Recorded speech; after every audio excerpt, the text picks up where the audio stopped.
Shalom, Israel. Shalom. Hey, shalom, Israel. Shalom, Israel. Shalom, family. How y'all doing? How y'all brothers doing, man? Y'all had a good day? All praise to the Most High. Yeah, man, I'm on the right side of the dirt. It beats the other option, you know. Still having a day right now. Yeah, man, I understand that. So my day is getting longer and longer as time goes on. Oh man. Shalom, Israel. Shalom, warrior. Ma'akaya. Shalom, JT. Previous. Shalom. Hey, shalom, Alfonso. How you been? Shalom. Ooh. The water, warrior, Ma'akaya. We appreciate that. Come feast with us when you get a chance as well. Shalom, Techie Robinson. Shalom, Marcus. Shalom, Mariah. How you doing, King?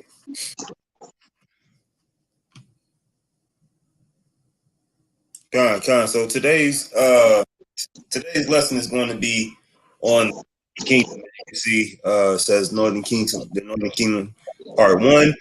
Today we're just going to break down some of the beginning of what happened to the Northern Kingdom from the split up until the transatlantic slave trade, and we're going to give you characteristics of what the Northern Kingdom's aspect, like, you know, having the ability to be fair to people and different things like that. We're going to break down some of those things so we can quell a little bit of this. I don't want to say Negro only doctrine, but it's basically Negro only doctrine. It's the Northern Kingdom. You gotta understand all of us were scattered and moved around it, and we don't exactly. Most of the kingdom probably doesn't even look like it used to look anymore. So understanding that, we should be able to understand that the Northern Kingdom itself is not going to look exactly like Judah, Levi, and Benjamin. This is not going to happen. All right. But at the same time, we're not going to rule out. We can't rule out the Afro-Hispanics. Like, that's what the basis of this is, the Afro-Hispanics. There are Afro Native Americans. So those people, how do you sit here and say those people are not Israelites? What is your defense against that? Shalom, Adam Akai. Shalom. Shalom. So let's get started. Let's get into this. Yeah, what you want to jump off? First Kings? Yeah, let's go ahead and start at First Kings. Barnabas, give me 1 Kings 12 and 16. Con. Oh, hold on. Before the brother brings that out, y'all make sure y'all like, share, and subscribe this when y'all first come in.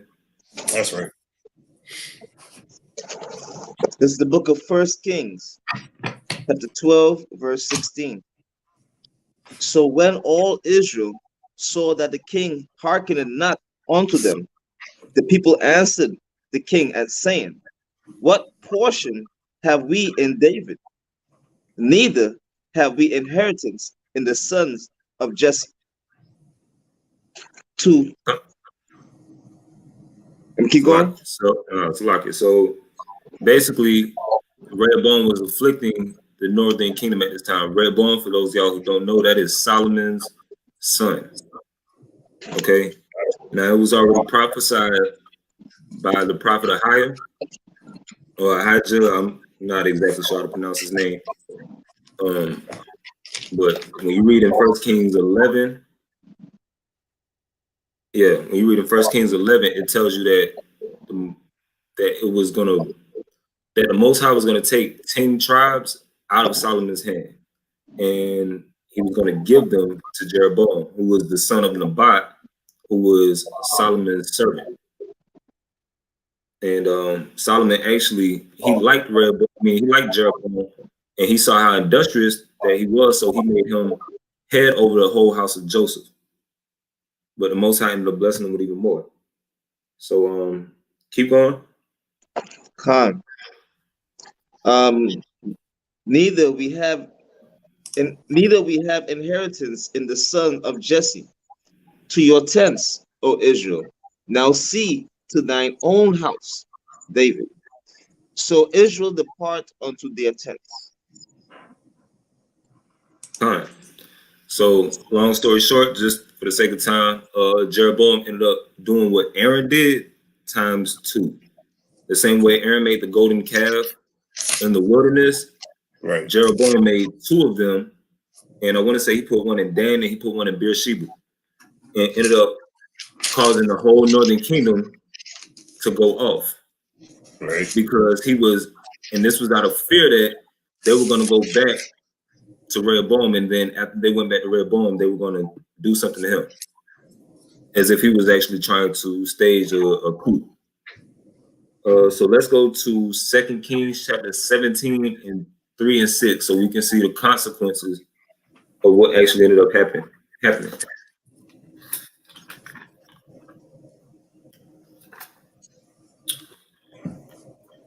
Barnabas, can you pull that? 2 Kings 17. Say Second Kings 17 and 3. Oh, okay. 17 and 3. 7.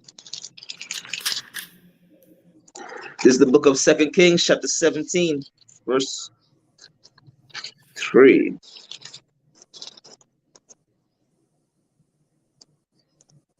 Again, Salakia. You can start at verse 2. Khan. This is 2 Kings 17 and 2. And he did that which was evil in the sight of the Lord, but not as the kings of Israel that were before him. Keep going.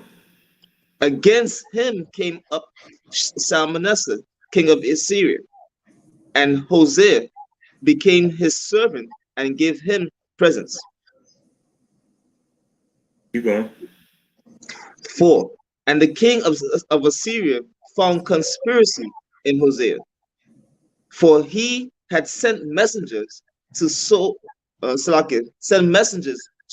king of Egypt, and brought no presents to the king of Assyria, as he had done year by year.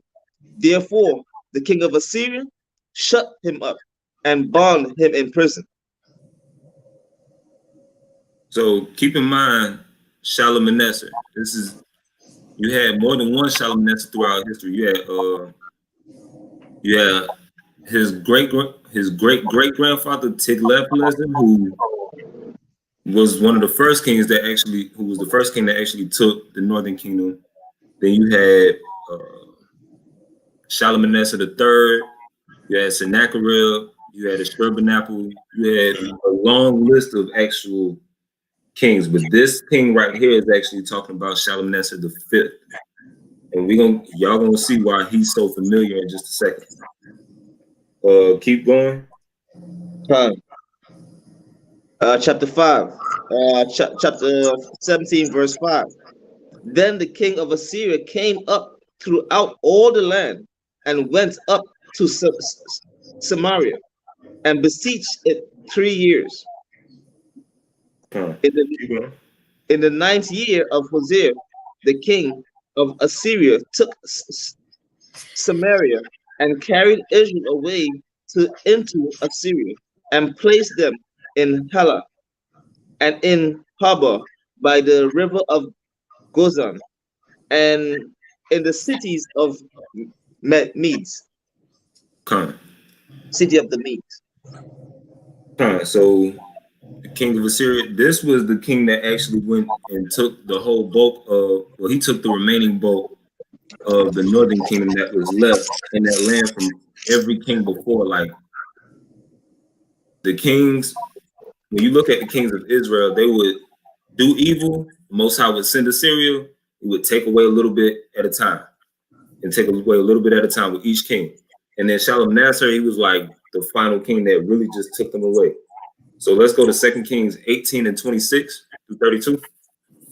Barbara Kashan.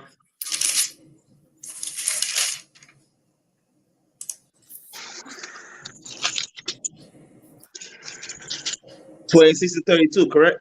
Con, because we're gonna see. He sent the messenger, but we want to go into what this actual messenger came to tell the northern kingdom. All right, this is the book of Second Kings, chapter 18, verse 26. Then said Elikim, the son of Hilkiah,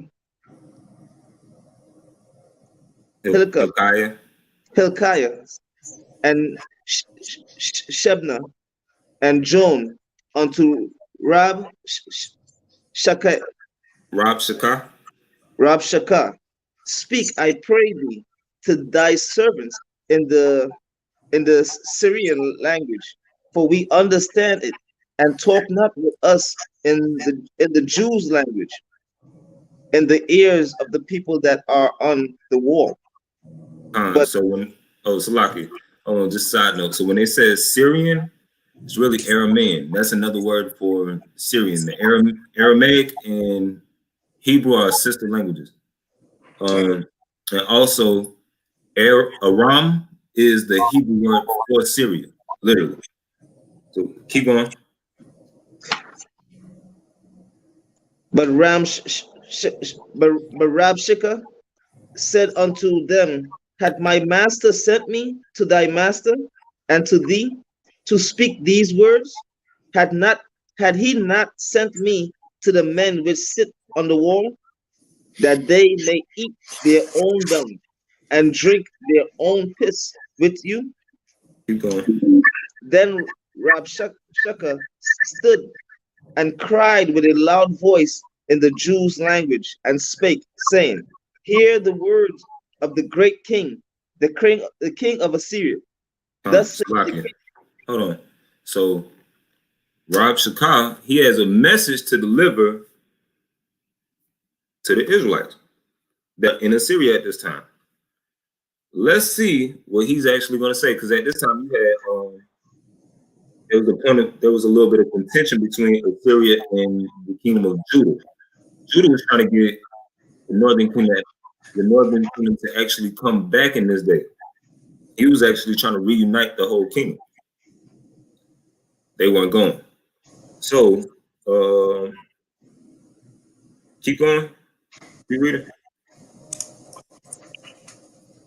all right.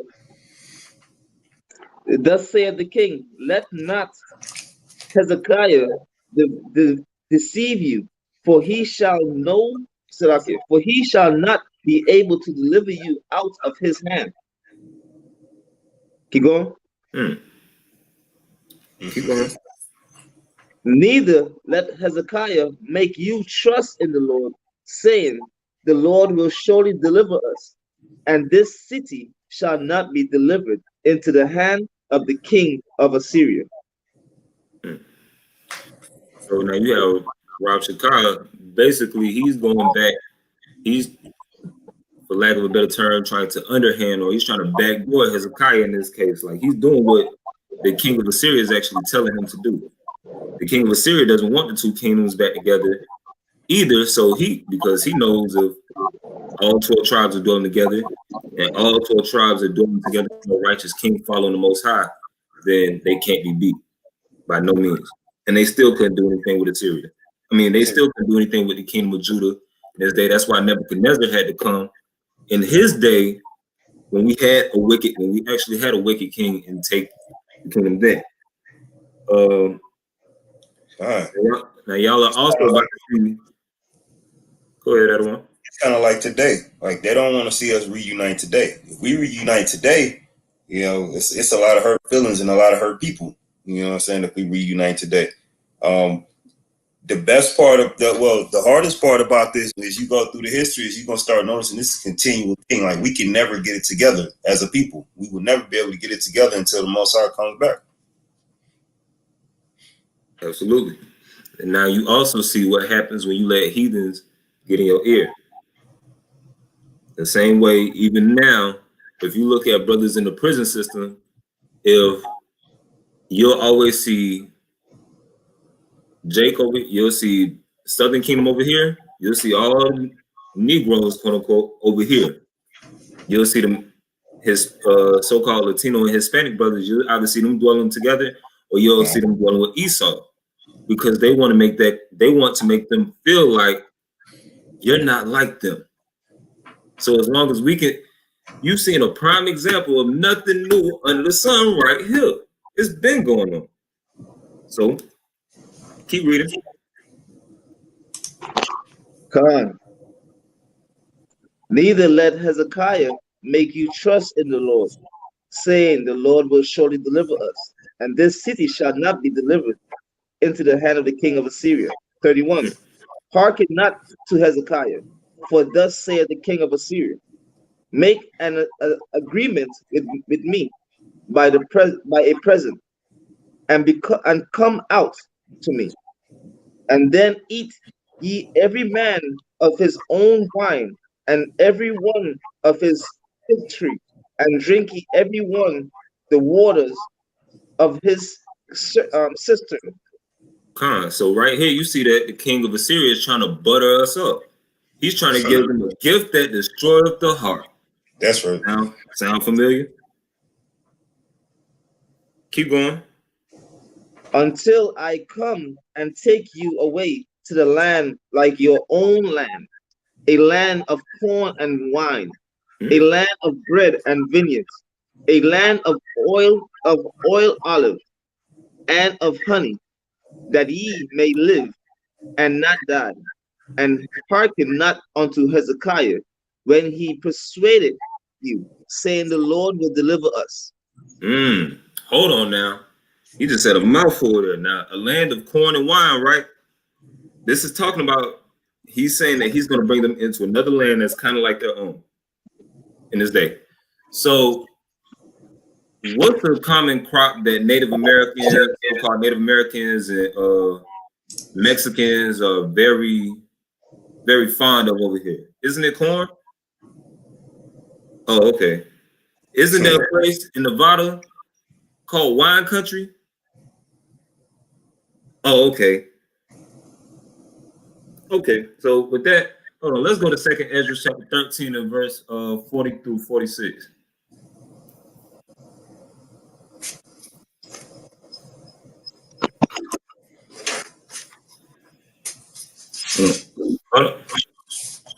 Barnabas, if you talking, you muted, I think.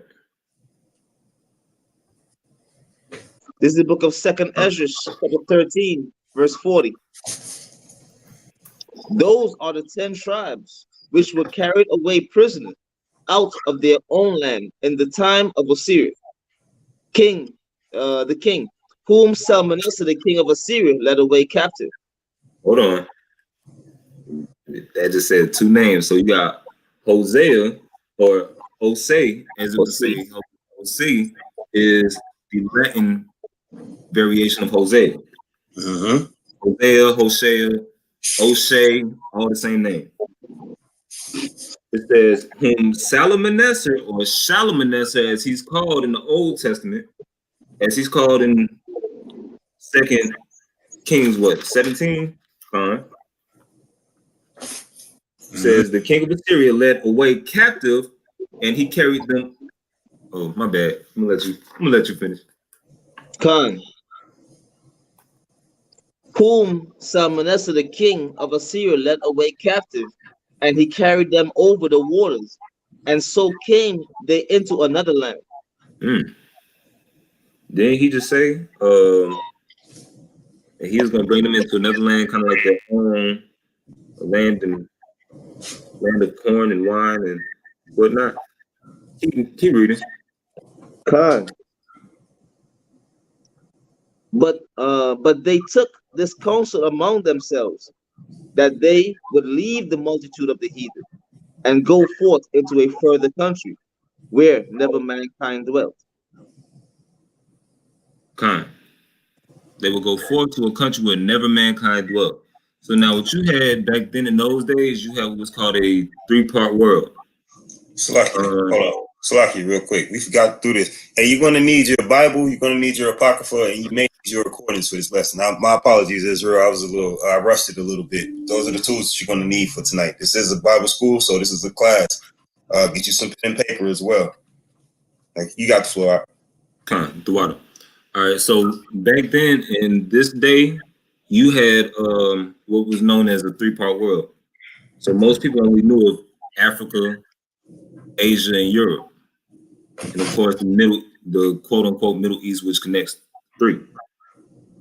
But it says that they would go into a part where never mankind dwelt. Right? Keep reading. Khan 42. That they might there keep their statutes, which they never kept in their own land. And they entered into Euphrates by the narrow passage of the river. Keep going. For the Most High then showed signs for them and held still the flood till they were passed over. For through that country there was a great way to go, namely of a year and a half, and the same region is called Assyria. All right, so we're gonna talk about Assyria for just a second, but read that last scripture. Read verse 46 real quick. Khan. Then dwelled they there until latter time, and now when they shall begin to come. So they will dwell there to the latter time of the end days. All right, hold on. Let's look up something real quick.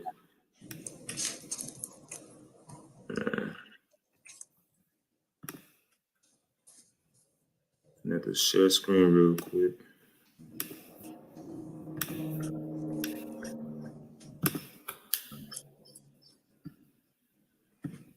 Let's pull up Assyria in the Jewish Encyclopedia. All right. Hold on 1 second. Perfect. All right. So this is this is the Jewish Encyclopedia from, I want to say from 1867 is what it said. But no, it's like in 1906. It says the name of the land, this is Assyria in the Jewish Encyclopedia. Now keep this in mind. It says the name of the land beyond the great river, far away from the habitation of man, in which the 10 tribes of Israel will dwell, observing the laws of Moses until the time of the restoration, according to, it says 4th Esdras, but it's really 2nd Esdras. It's the 4th book of Ezra. Columbus identified America with this land. That Columbus is the same Christopher Columbus that sailed the ocean blue in 1492. All right. So with that, let's go to now that we've gotten a little bit more of a historical background as to what Assyria actually is, let's go to some of the blessings so we can identify who some of the tribes and some of the people were over here. Now, what we're not going to do is we're not going to break down all 10 tribes for the sake of time. What we are going to do is we are going to show that you had the Northern Kingdom already dwelling over here and that they still kept some of their Hebrew language and some of their customs. Oh wait, you're gonna have people upset. They want to know. They want to know a breakdown of all 10 tribes. For y'all that this is the beginning of this part of this lesson with the Northern Kingdom. We will go into all the tribes further, given their qualities and characteristics in another lesson later on. But right now, we're going to hit some key points, and we're going to make sure that to help y'all understand exactly what type of people they were and who they are today. All right, Con, go ahead. Con, can you go to Genesis 49 and 13 and 15? Oh, okay, I'm still there. Can you go to Genesis 49 and 13 and 15?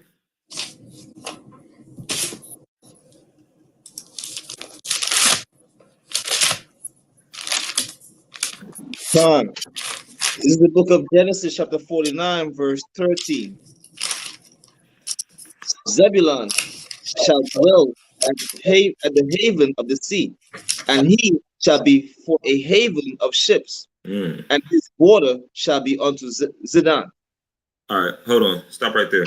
So Zebulun shall dwell at the haven of the sea, and he shall be for a haven of ships. So basically, Zebulun is going to be the ones that are sailors. Now, if y'all watched Thursday Night Thunder last week, when we broke down the Hebrew, we know that Zebulon is supposed to be the Mayans. Isn't Mayan is a variation of the Hebrew word Mayim, which means water.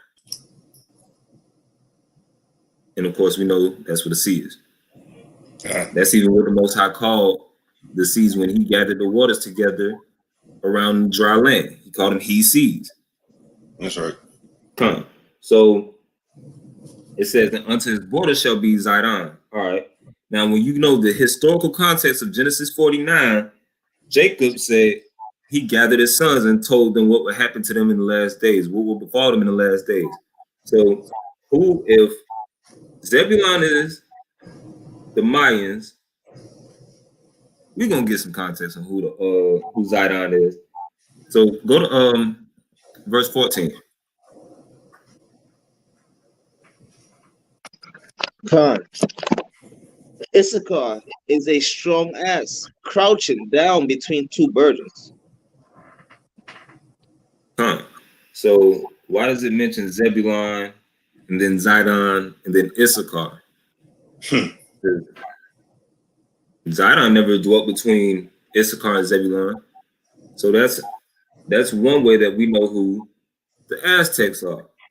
So if the Aztecs, because if you know the historical map of the Americas, you had the Aztecs, you had the Olmecs, and then you had the Mayans who were dwelling between them. They would never do business with the Olmecs because the Olmecs had what they called a rubber lineage. In fact, that's literally what the name Olmec or Omakatu, what they used to call them, that's what it means. It means rubber people. Because they could never trace their actual lineage. We do our lineages by our father to son, because we understand the seed is within itself. We're men are trees bearing fruit, and it's the same way. Like if you have apples and oranges, an apple tree is still going to give you it's going to give you apples who have seeds that will still plant more apple trees. It's not going to give you an orange tree, a pear tree, lemon tree, none of that. So it's the same thing here. That's why we have something called a family tree. But with the Zidonians, because they were Africans and they primarily worship a woman, they always trace their lineages matrilineally. They did everything matrilineally. That's an African custom itself. Now, that's not to say that we didn't still take on some of those customs, because we definitely brought some of those same customs over here from Assyria with us. Everywhere we go, we always want to take a piece of wherever we just left back with us.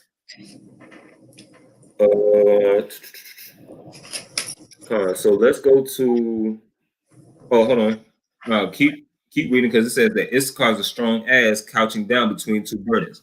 Now, when you look at one of these most significant animals to Mexico, as well as the Aztecs, it's the donkey or the ass. So much that they actually have a holiday, if you will, called the Day of the Donkey, in which they pay reverence to donkeys. I don't know. Maybe I'm tripping. But also, a donkey is a hardworking animal, and Issachar's name literally means he is hired. You name me somebody. Don't people always joke about so-called Mexicans being the hardest workers? They can build your house. They can mow your lawn. They can fix your car. They can do whatever. I've never seen anybody outwork a Mexican, so-called Mexican. And even then, since we own Mexicans, when you break down the name of Mexico, what it actually means, it's the land of Mexi. Mexi is who they call the war god. Now, when you read Exodus 15:3, what does it say Yahweh is? A man of war, right? A war. Okay. So go to verse 15.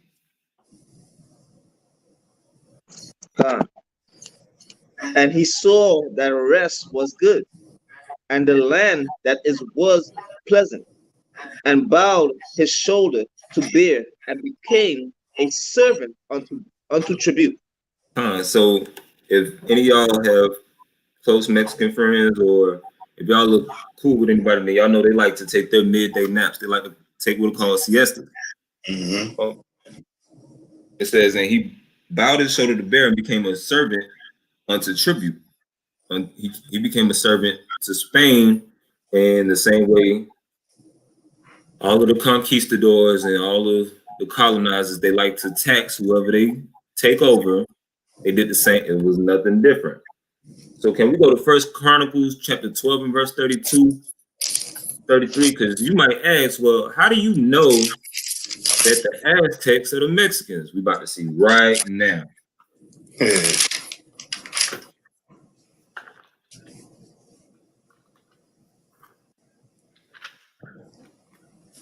Con Adam one earlier. Well, so we should have brought you in on this one. Con, say that. The book of First Chronicles 12 and 32. And the children of Issachar, which were men that had understanding of the times, to know to know what Israel ought to do. The heads of them were 200, and all their brethren were at their commandments. So it says that they were men that had understanding of the times.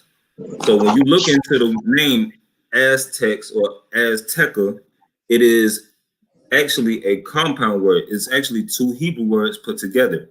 You have Az and Teca, which means the people or the assembly of time. Okay, so go down to verse 33, because it's going to touch on Zebulun. Of Zebulun, such as went forth to battle, expert in war, with all instruments of war, 50,000 which could kick rank. They were not of double heart. Meaning, when it says they were not of a double heart, meaning they won't underhand or they won't backdoor you. You wouldn't have to worry about a brother from Zebulun doing something to you or not giving his word. If they mean what they say, and if they're with you, they're with you. They were all battle. They were all men of war. If y'all ever seen the movie, it's called Apocalypto. Mm-hmm. That's a great prime example. Okay, so now that we've got a little bit more understanding on who the Aztecs and who the Mayans are, let's go to First Chronicles. Stay in First Chronicles and go to chapter 5 and verse 18, because we're gonna touch on two more famous Native American tribes.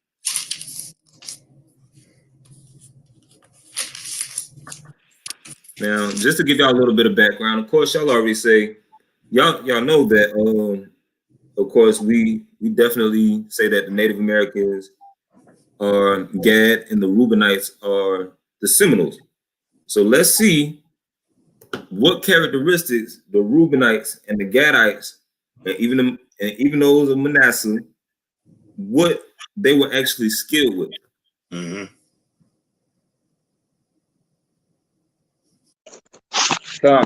This is the book of First Chronicles, chapter 5, verse 18. The sons of Reuben and the Gadites, and half of the tribe of Manasseh, of valiant men, men able to bear buckler and sword, and to shoot with bow. And still, hold on, stop. They shot what? They shot what? It says the son of Reuben and Gadites, and half of the tribe of Manasseh are valiant men, men able to bear buckler and sword, and to shoot with bow. They had mastery of a plethora of weapons. But they were weapons. But what I like about that verse is that it highlights the bow. Because what we know of, especially what Esau likes to highlight about the Native American, is the bow and arrow. The reason why he highlights it is because Esau had guns and he was still getting tore down by the bows. he was still getting wrecked by bows. That's why he always highlights it. And to create a bow that has enough power to put fear in somebody with a gun, that's a powerful weapon. Like, you got to understand how many years it takes master the craft of being able to work wood and pressurize it to where it's able to bend up to a certain point to allow a certain amount of foot-pounds of pressure.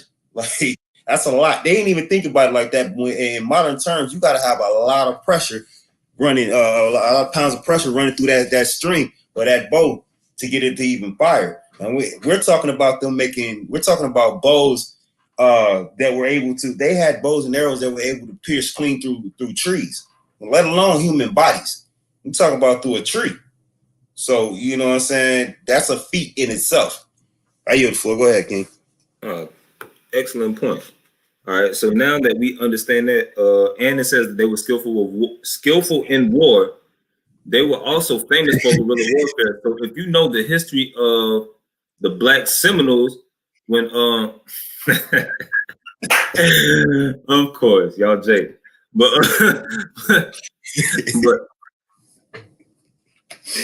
all right. So now, if you know the history of the Black Seminoles, then you know that the Negro slaves that actually ended up running down into Florida, once they clicked up or once they joined with the Native Americans, the Seminoles, there's actually one recorded battle where it's 400 Black Seminoles fighting against 1,500 colonizers. That's just what we're gonna call them. But yeah, it was 400 Black Seminoles versus 1,500 colonizers, and we tore the colonizers up, tore them all the way up. Now, how could that have been possible if these brothers weren't skillful in war? Right. Do the math. That's about, every man killed about at least three men. If you spread that out equally. But let's go to Genesis 49 and 3. And then can one of y'all grab Nahum chapter 3 and verse 10?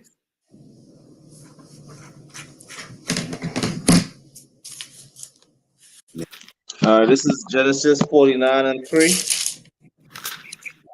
Reuben, thou art my firstborn, my might, and the beginning of my strength, the excellency of dignity, and the excellency of power. Go on. Unstable as water, thou shalt not exceed, because thou wentest up to thy father's bed, then defilest thou it. He went up to my couch. Now, of course, that was Jacob kind of cursed Reuben in that instance, because he cursed Reuben's seed because Reuben actually laid with one of his handmaids, or really one of his wives, one of his brother's mothers. Yeah. Now, can you read verse 19? It's a lot of it. Yeah, verse 19. Khan. This is Genesis 49 and 19. Gad, a troop shall overcome him, but he shall overcome at the last. So it said that a troop will overcome Gad as well, right? Who does that sound like? So these brothers were skillful with the bow and arrow. They were skillful men of war, but the troop still overcame them. Let's see how they got overcome. Go to Nahum 3 and 10. Whoever has that, can you pull it? I got it, King. It's the book of Nahum, chapter 3 and verse 10. Yet was she carried away.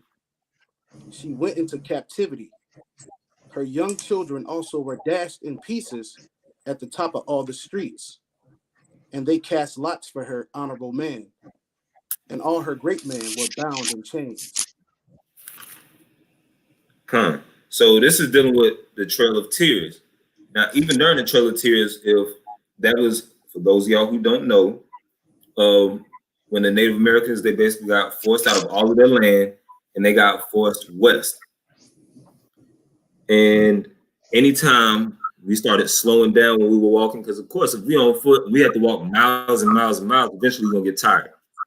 When we slowed down, they would take one of our pregnant women, they would cut them upside down. I mean, they would hang them upside down, they would cut the baby out their stomach, and they would bash it against the stone. Can't make this up. This is history lining up with the Bible itself.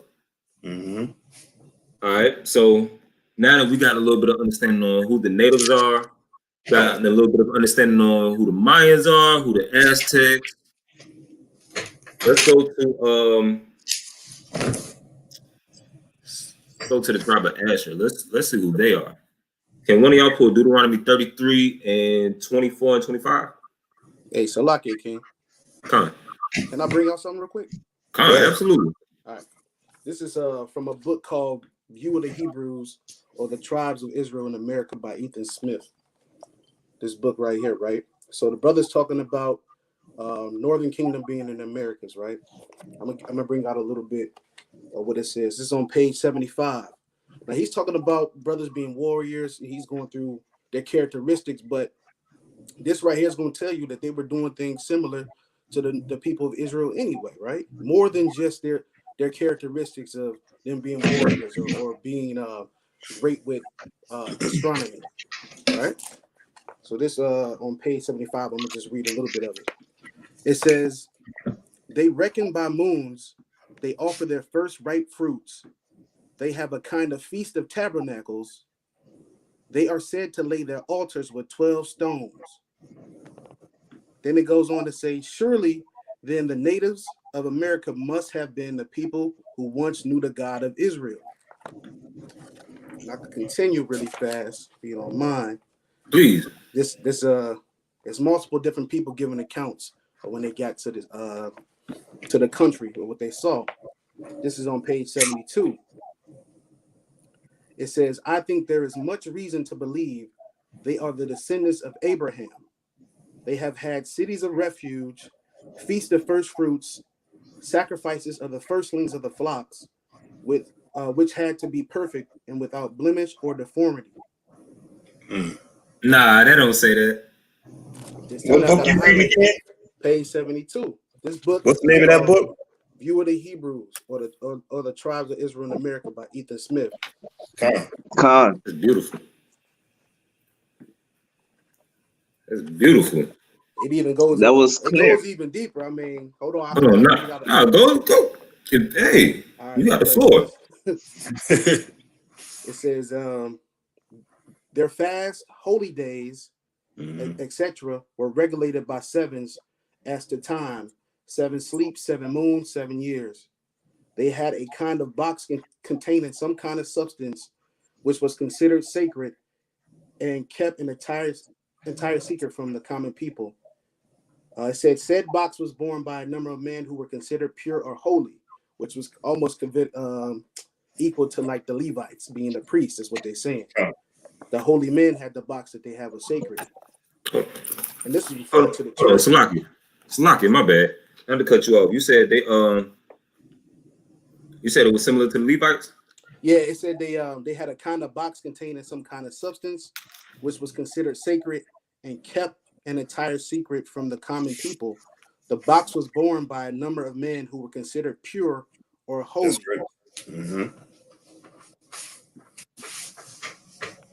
And it says the box was kept by the Cherokees. And whenever they went to war with another tribe, they carried this box. All right. Hold on. I got a precept to back that up too. And this in Deuteronomy 33 and 20. It says, and of Gad, he said, blessed be he that enlargeth Gad. He dwelleth as a lion and teareth the arm with the crown of the head. And he provided the first part for himself, because there in a portion of the lawgiver was he seated. Now, who do we know the portion of the lawgiver to usually be? Levi, right? So on this side of the world, since there weren't really any Levites, you had Gad acting in that same role. You can't make, man, come on now, you can't make that up. Also, you also have other books. Hold on, let me show y'all these 2 books as well. I'm not gonna go into them for the sake of time, But you do have a book called The 10 Tribes of Israel, or the True History of the North American Indians, showing that they are the descendants of these 10 tribes. It's written by a man named Timothy R. Jenkins. And you also have a book called The 10 Tribes of Israel, historically identified with the Aborigines of the Western Hemisphere. And it's written by a woman named Barbara Ann Simon. We got Salakia King. This is a view of the American Indians, showing them to be the descendants of the 10 tribes of Israel by Israel Worsley, originally published in 1828. It's the cover right here. That brother look like Benaiah. I'm just playing. All right. But nah, all right. So what we on now? We on Deuteronomy 30, because we talking about Asher. So can somebody pull Deuteronomy 33 and 24 through 25?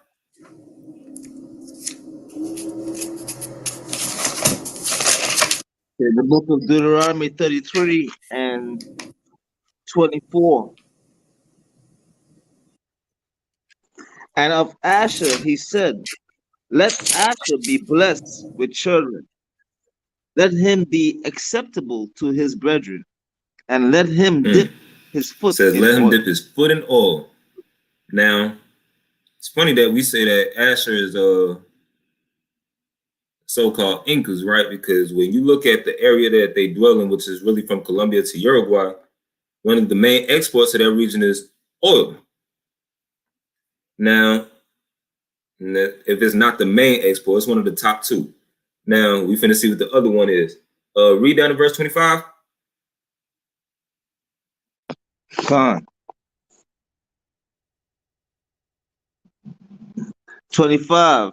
The shoes shall be iron and brass, and as thy days, so shall thy strength be. Thy shoes shall be iron. So that means that will be the ground that they walk upon, not that they had literal Tin Man boots or like they had literal iron shoes. No, it's talking about the ground that they actually walked on. Now, when you go into the Hebrew and you look up the Hebrew word for iron, it's barzil or barzal, which sounds a whole lot like a country, right? Doesn't it sound like Brazil? Con. Can't make that up. So let's get into like a few of the curses as well, because we know that that's the identifying marker as to who the real children of Israel are today. So let's go to Deuteronomy 28 and let's start at verse 22.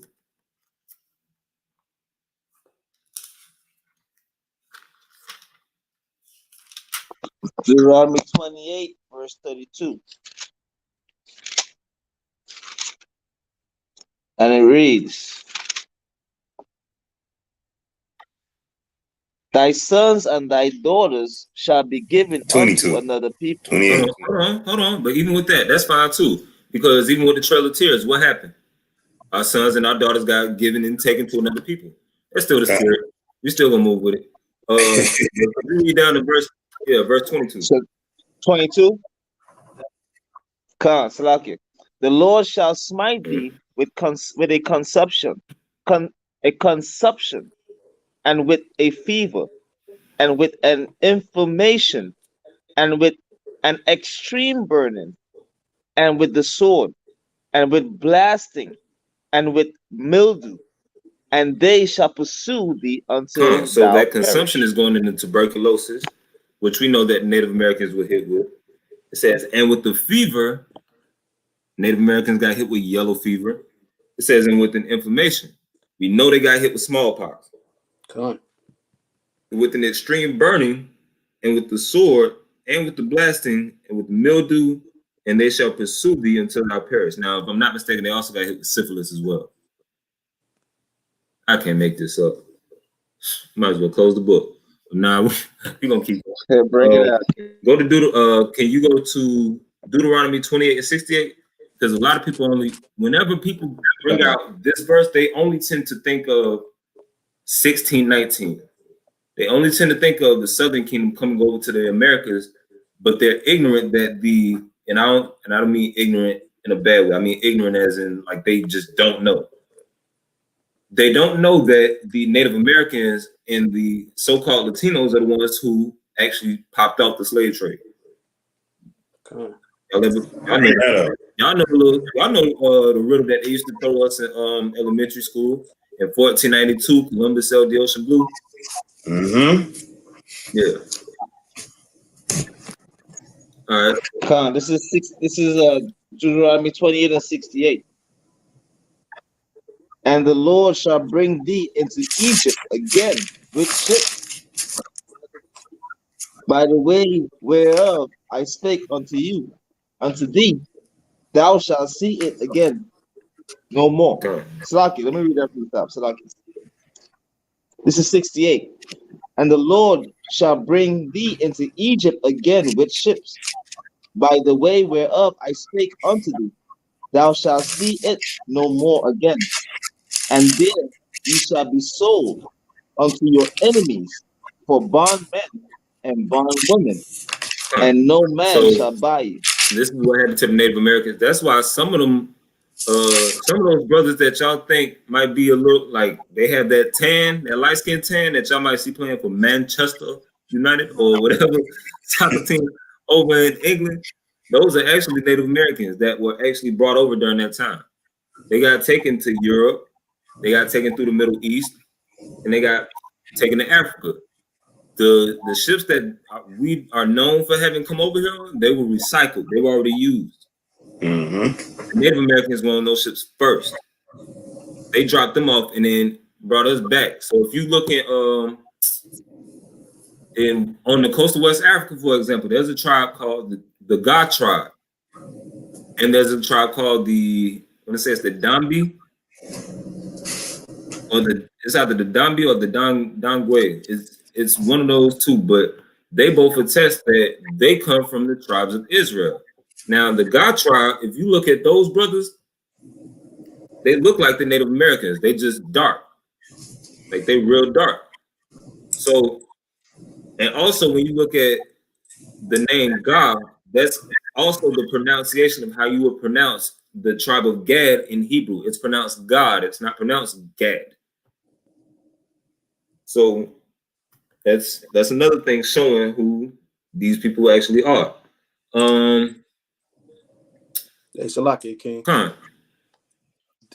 I just wanted to touch on this situation. So they always used to kidnap natives, put them on ships, ship them to Europe all the time. Even when you take Pocahontas, right? Don't believe the Disney movie where it says she just got married and then part 2 she just went to Europe. If you ever visit the original settlement of Jamestown, they have a big sign there that says Pocahontas was kidnapped from here and taken over to Europe. You know, the Disney movie make it seem like she saw Esau and was, hey, it's lit, I like him, it's whatever. No, in real life, they took that sister and sailed her overseas. Not the water. And also, one of my grandmother's great grandfather is actually from Jamestown, and it was crazy when we actually seen the original picture of Pocahontas because they look just alike. Now, this is my father's mother's great grandfather. So, hey, I kid you not, and he was dark. He was like Iron's complexion. So, hey, they had the high cheekbones, the nose, lips, everything spot on. So let's go to Jeremiah 50 and 33. This is the book of Jeremiah. I was about to bring out that this is the book of Jeremiah, chapter 50 and 33. Thus saith the Lord of hosts, the children of Israel and the children of Judah were oppressed together. So the children, and it says they were oppressed together. So now, if you know any historical background about the book of Jeremiah, you know the book of Jeremiah is written during the Babylonian captivity. Now, this couldn't have been talking about in Jeremiah's day, because in Jeremiah's day, the northern kingdom, the majority of the northern kingdom is already over here. There's a small remnant still in the land, but by this time, the vast majority of the northern kingdom is already in the Americas, living life. So, and they're over here trying to keep the laws. I don't even think they're going off by this point yet. Now, did they still bring some of their old things from Assyria? Like, for example, if y'all look up the Chief Joseph Stone, that's an artifact that you can actually see, and it was taken from a Native American chief named Chief Joseph. Definitely a Hebrew name. Start there. Two, it's written in cuneiform. Whatever. So how would they have gotten a cuneiform tablet all the way in the Americas? If that's a language that's native to the area we know today as the Middle East. Brothers got to deal with that. Yeah. Keep going. Khan. And all that took them captives held them fast. They refused to let them go. Khan. So who could this possibly be talking about? How would the children of the children of Israel and the children of Judah be oppressed together? And they weren't even dwelling together in this time, unless this is talking about right now. All right. Same book. Could you pull chapter 3 and verse 18, Jeremiah 3 and 18 for me? Khan. It's the book of Jeremiah, chapter 3, verse 18.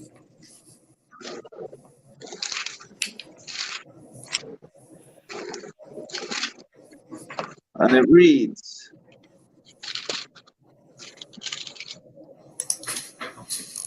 and now, make sure I got the right one. Salakia, 3 and 18. In those days, the house of Judah shall walk with the house of Israel. What? Keep going. Hold on, what? I'm going to start reading again. Hold on. It's the book of Jeremiah, chapter 3, verse 18. In those days, the house of Judah shall walk with the house of Israel. So the house of Judah and the house of Israel are not only going to be oppressed together, but they're going to walk together. They're going to realize, hey, you know what? We brothers. We've been oppressed by the same colonizers. So maybe we should come back together as one. And it's crazy because even before coming into the truth, I can remember saying, you know what? If America is going to be in trouble if blacks and Latinos ever get together. I didn't even know what I was talking about. Not really. Until I came into the truth, and then everything started clicking. Now, Jeremiah 3 and 18, it says, in those days, the house of Judah shall walk with the house of Israel, and what? Keep going. Khan.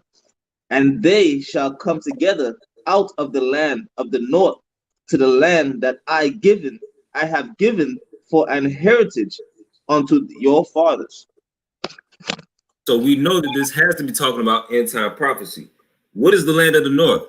Know that to be North America. Khan. So, all right.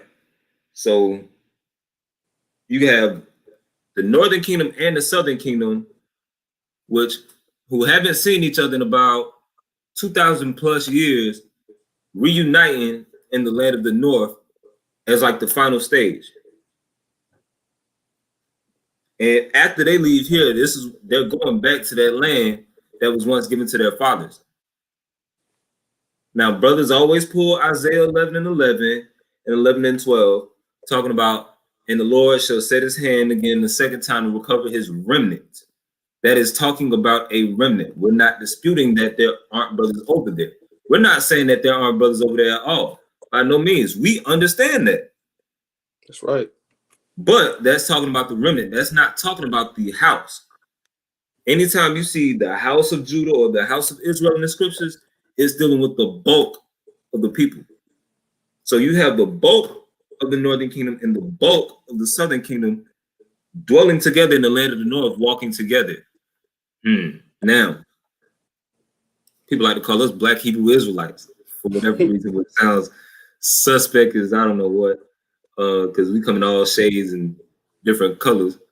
But even when you look on the chart, only 3 out of the 12 tribes are quote unquote Negroes or dark. Only 3 out of the 12 tribes are the so-called Black people. The other tribes can range from any complexion they want. And even now, knowing how confusion the faces work, if y'all ever seen Blake Griffin's father is a little bit darker than Iron and Benaiah. But his son his blonde hair and blue eyes. So it's even prevalent in that brother's a Levite. So it's showing that it's prevalent now, not only with the northern kingdom, but the southern kingdom. Both sides can look like anybody. So now we can go to Ezekiel chapter 3, Ezekiel 37 and 16, because we're going to see how are they going to walk together? What's going to bring them back together? Let's see the prophecy of that.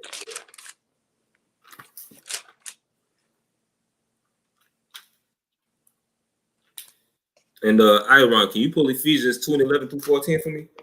Now after that, we're gonna wrap it up. We're not gonna keep y'all here all night. So Ezekiel 37 and 16. Moreover, thou son of man, take thee one stick and write upon it for Judah and for the children of Israel, his companion. Then take another stick and write upon it for Joseph, the stick of Ephraim, and for all the house of Israel, his companion. So this kind of sounds like the 12 tribes chart. When you look at the order that we typically have it in, you see Judah, Benjamin, and Levi at the top, and you see Ephraim, Manasseh, on down to Issachar, Naphtali, Reuben. You see everyone else at the bottom. It's the same exact thing. Now, when you see that, take thee one stick, that word stick in the Hebrew can also mean a piece of wood or plank. But I find this funny because when you look at in the New Testament, when you see the scriptures on the olive tree and being grafted back in, if you have a branch that falls off from a tree, what does it just become? It becomes a stick. So now you see the stick being grafted back into this tree. Now keep reading.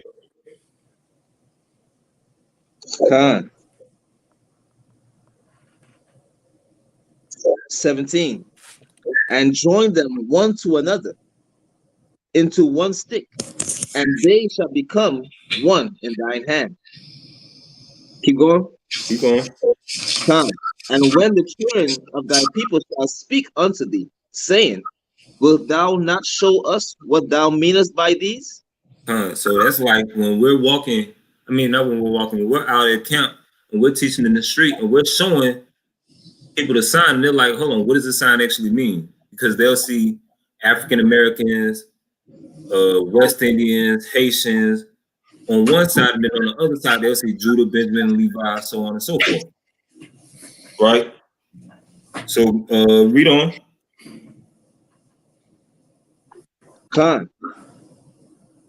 Say unto them, thus saith the Lord God, behold, I will take the stick of Joseph, which is in the hand of Ephraim, and the tribe of Israel, his fellows, and will put them with him, even with the stick of Judah, and make them one stick, and they shall be one in thine hand. So basically, it's like showing a representation of the two kingdoms coming back together. Keep reading.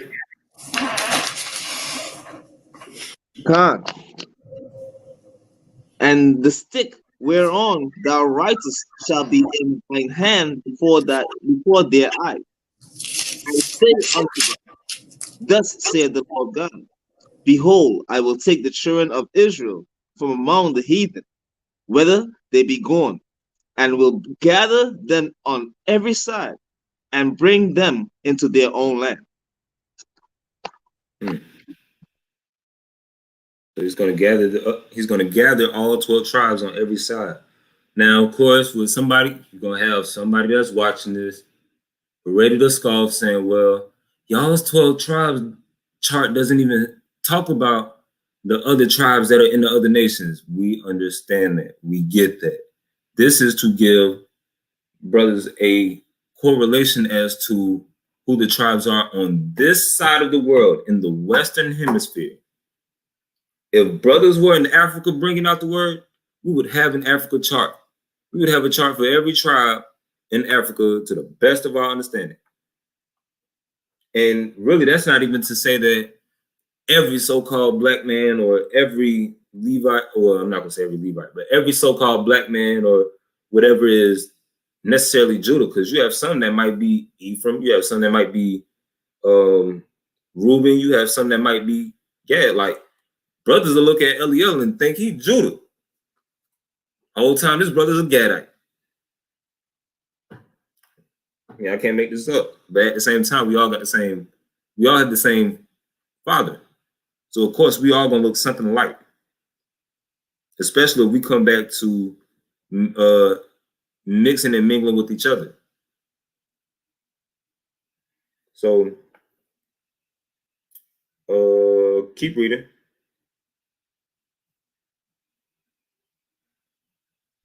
God. 20. No, it's not 22. 22. And I will make them one nation in the land upon the mountains of Israel. And one king shall be king to them all. And they shall be no more two nations. Neither shall they be divided into two kingdoms anymore at all.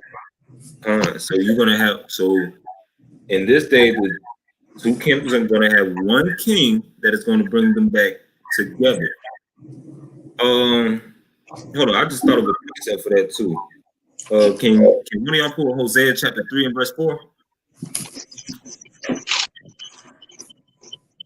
Because this has the, I don't know who else this could be talking about. This is the book of Hosea, chapter 3, verse 4. For the children of Israel shall abide many days without a king, and without. Hold on. So the children of Israel are going to abide many days without a king. Now, if you understand scripturally, if you know the law, Deuteronomy 17 and 15, we're not even supposed to elect a king that is not of our brethren. So anybody who is really our king would have to be our brother. They couldn't be somebody of another nation. So any of these Edomites or Hamite, one Hamite that has been president of this country, we couldn't actually, they don't count. This isn't even talking about them. This has to be talking about somebody that's coming from our nation, correct? Am I tripping, or does that sounds right? Oh, okay. All right. So keep going. God. And without a prince, and without a sacrifice, and without an image, and without an ephod, and without teraphim. Go to verse 5.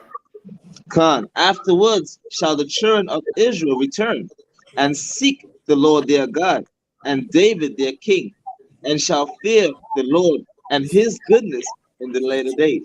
Oh man, so here you got all the Old Testament only. See, I knew that was talking about David. I just knew it. Nah, that's not what that's talking about. That's talking about his lineage. Let's go to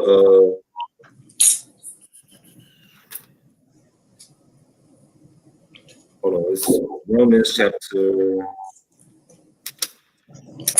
I want to say it's chapter 3 and verse 1, or it's 1 and verse 3.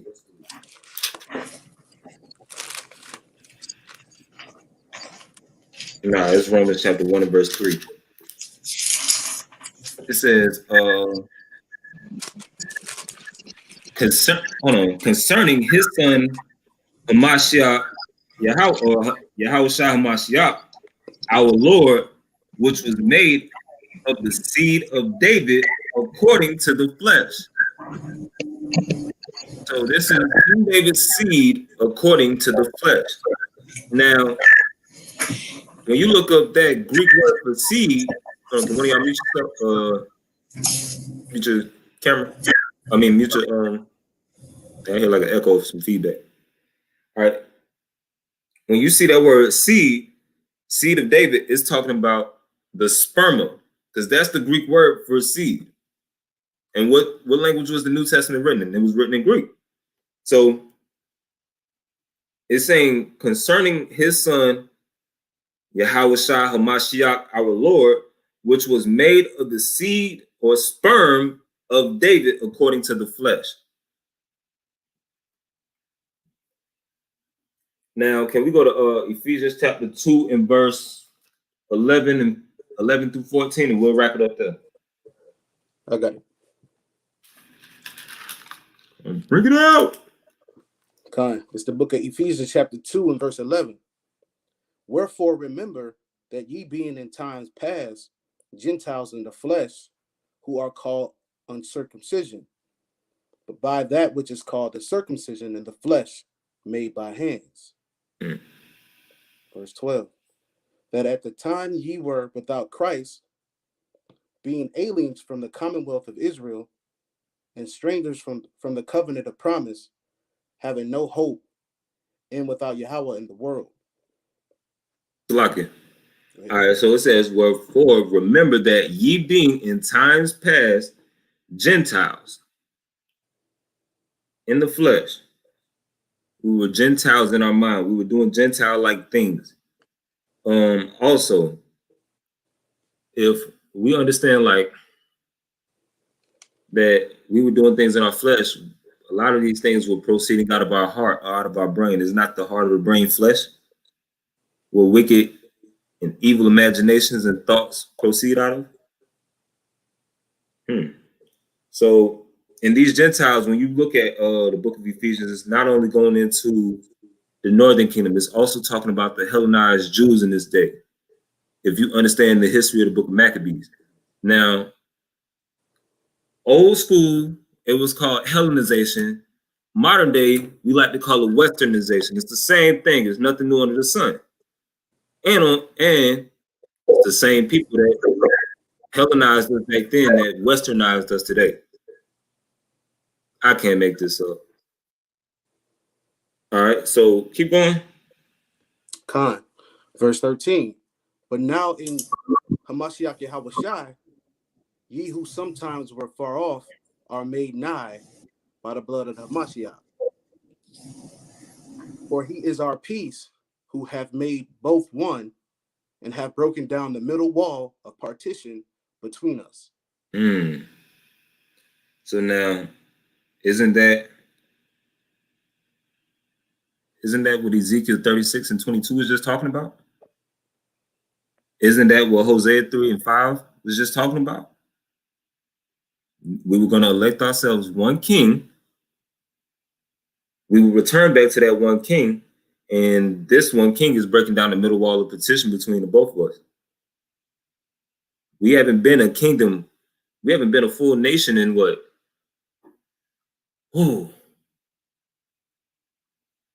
Over 2,000 years. Almost 3,000 years. And now we're just coming back. This is prophecy being fulfilled at its finest. And brothers still, and it's crazy because even with all this stuff going on, you will still have brothers who are sitting here who will rather fight because they want to look at things on a more carnal level as opposed to a spiritual level. Now I just made the analogy about Blake Griffin's son. Blake Griffin's son could really pass for an Edomite. He has Edomite features. One of my little cousins has Edomite features. She has, I kid you not, she has sandy blonde or sandy brown hair and blue eyes. and she could pass for an Edomite. But if you look at her father's darker than me. I mean, if you look at her grandfather's darker than me. And I understand this Bible too well for me to be Esau. I'm just saying, because this is. But nah. So that's pretty much the lesson. Any questions from the chat related to the lesson?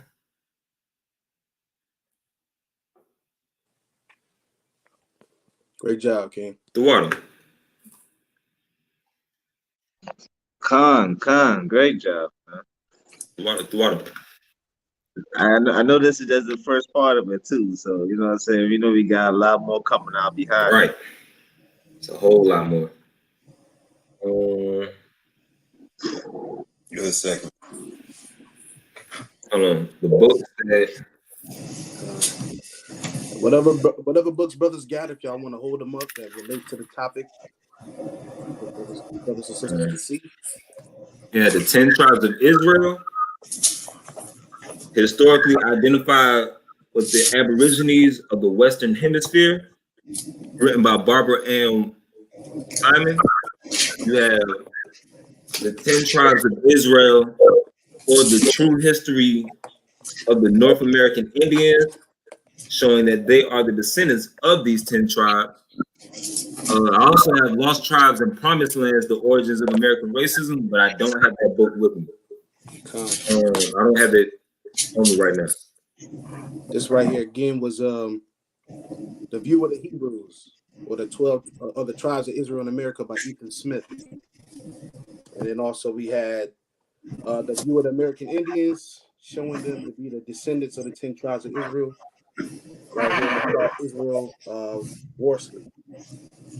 We got more, of course, but we're gonna bring it out because we got more additions to this lesson right here. Y'all also subscribe to the Patreon and check out the Knowledge is Power videos. We bring out a lot of information on that. I am the bar, JT Previous, and the water to Tierra Montgomery for the donation. Thank you. The water system. So no. The book you guys had up this time was the Lost Land of the Promise. The Lost Land and Promised Land or something? No, Lost. You thinking of Lost Tribes and Promised Lands? I don't have that book with me right now, but I do have that book. That was one I was doing some research earlier about, you know what I mean, dealing with how the people from Trinidad and stuff, how they tie into the Taino Indians. Mm-hmm. They're from the tribe of Carib, the Carib people, basically. You know what I mean? And that's one of the books that was dealing with the brother Luis D. Torres. Mm-hmm. You know, checking some stuff on that, dealing with, you know, the Hebrew interpreters that was in Columbus. So let's check it out. That I ain't got the book yet, but I know that's one of the books. I was like, one of my brothers got one. I think somebody got it. I think if not, he might have it. Yeah, I think he do got it. I'm gonna check it out. I think it was page 92. Page 92 is second section. I think in that book I was checking it out. Definitely. No, hey, look at this. So of all the things this brother could ask, look at this. I know. I just saw it. Brother asks, anybody have any question relating to the lesson? I got a question for you. How does even if his birth wasn't perfect, how does it change anything? And what's a perfect birth? That's my question. What's a perfect birth?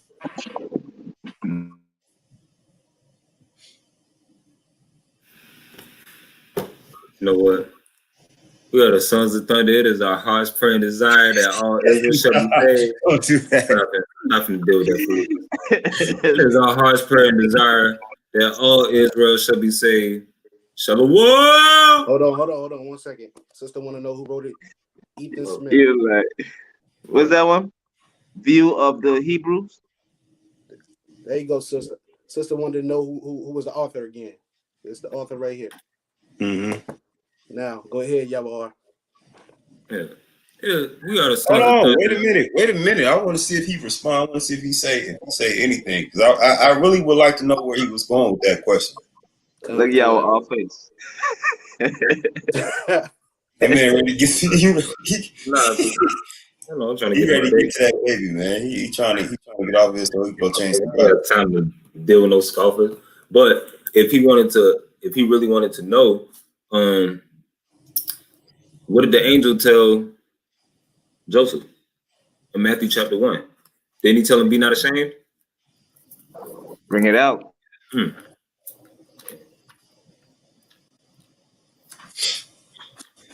Mm-hmm. God. All right. I guess, you know what I'm saying, he really... No, I'm just saying. Hold on.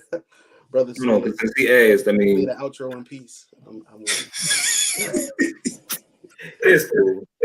All right. So it says, now the birth of Christ was on this wise, when as his mother Mary was espoused to Joseph. Before they came together, meaning before they had the actual marriage ceremony, she was found with child of the Holy Ghost. Now we know that the Holy Ghost is the laws of God. That's the understanding that you get from the laws of God. And when you read Acts chapter 7, verse 51 through 53, we get that. Now, what does Psalms 19:7 say? The law of the Lord is perfect, converting the soul. The word virgin also means maiden. Now you have two words that could mean virgin in the Hebrew. You have Bathwala or Bethula, and you have the word Alma. One is dealing with sexual status, like meaning that she's known a man. The other is dealing with someone that's just a young widow, a young maiden, somebody of marriageable age. Marriageable age, yeah. Now, it says then while Joseph thought on these things because he didn't want her to be a public example, that public example was dealing with if they couldn't produce the tokens of her virginity, then they might. And if you look at the law, typically if a man was to come and say that a woman was not a virgin, when you read Deuteronomy 20, the 22nd chapter, if this thing was not true, then basically she would have got stoned. Joseph didn't want that to happen because he already knew he knew like they were already espoused to each other. So the angel was telling him, like, yes, even though this thing, you don't really have anything to be ashamed about because she's already a wife, really. So they had to apply the Exodus 22:16 law. With that being said, it is our heart's prayer and desire that all Israel should be saved. This brother is playing, boy. This brother is not playing. Wiki. That's right, King. I'm not playing with y'all tonight. Come on. We wiki. Now hit him with that Thursday Night Thunder. Stop playing. Oh, yeah. And I almost forgot. See, this is Thursday Night Thunder. Thunder! Shalom, Israel, shalom. Hey, shalom, Israel. All right, Israel. Hey, hope you enjoyed the lesson. All right, and I see you said now ordained for marriage, right? He asking, is it ordained for marriage? All right, Israel. All right, we appreciate y'all tuning in. It's been another great lesson. A while for y'all participation as well. Antoine Campbell, come back next week. We'll talk some more. We'll talk some more next week. Make sure you got your questions in order and phrase them where we can actually understand what you're asking. Not saying you didn't, but it just helps. To the rest of y'all, we love y'all. We absolutely love y'all. Thank y'all for giving us a reason to be here. Thank y'all for watching. Thank y'all for tuning in. Thank y'all for enjoying Sons of Thunder. When y'all got a chance, come feast with us. Come have a good time with us. Come to camp. That's hashtag come to camp. That's important. That's right. You come to camp. Lock it. Hashtag come to camp. Hashtag reverse the curse. Hashtag put the unity back in the community. That's right. Shalom. All right, Israel, is our heart's prayer and desire that all Israel may be saved. Khan? Khan. Khan. Kwam Yasharal. Kwam From Yasharal. Yashar. Shalom. Shalom.